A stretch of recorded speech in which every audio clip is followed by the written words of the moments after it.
చాలా వరకు కూడా మనం బాగుంటే చూడలేరు, అలాగే మనం కష్టాల్లో ఉంటే ₹1 కూడా ఇవ్వడానికి ఎవరు ముందుకు రాని పరిస్థితి.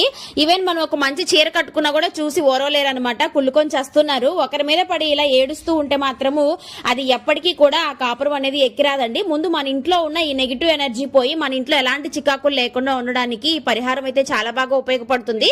దీనికి పెద్దగా మనం ఖర్చు పెట్టాల్సింది, పెద్దగా కష్టపడేది కూడా ఏమీ లేదండి. ఒక రాగి చెంబులో నిండు బిందె నీళ్లు, అంటే ఎవరు చేయి పెట్టని నిండు బిందె నీళ్లు తీసుకొని దాంట్లో కొంచెం పసుపు, కుంకుమ, అలాగే అక్షింతలు, లక్ష్మీదేవి స్వరూపమైన ₹1 కాయిన్ కానీ మీకు ₹5 కాయిన్ కానీ ఏది ఉంటే అది అంత నాణ్యం అయితే దాంట్లో వేసుకోవాలి. దాంట్లోనే లక్ష్మీదేవికి ఇష్టమైన పువ్వులు, అలాగే కొంచెం జవాది పౌడర్ ఉంటే వేసుకోండి, లేదు అంటే కర్పూరం పౌడర్ కానీ ఇలాచీ అయినా వేసుకొని ఇంట్లో ఈశాన్య మూల పెట్టుకోవడమేనండి.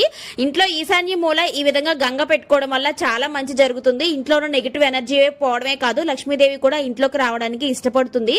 ఖచ్చితంగా ట్రై చేసి చూడండి, ఫలితాలు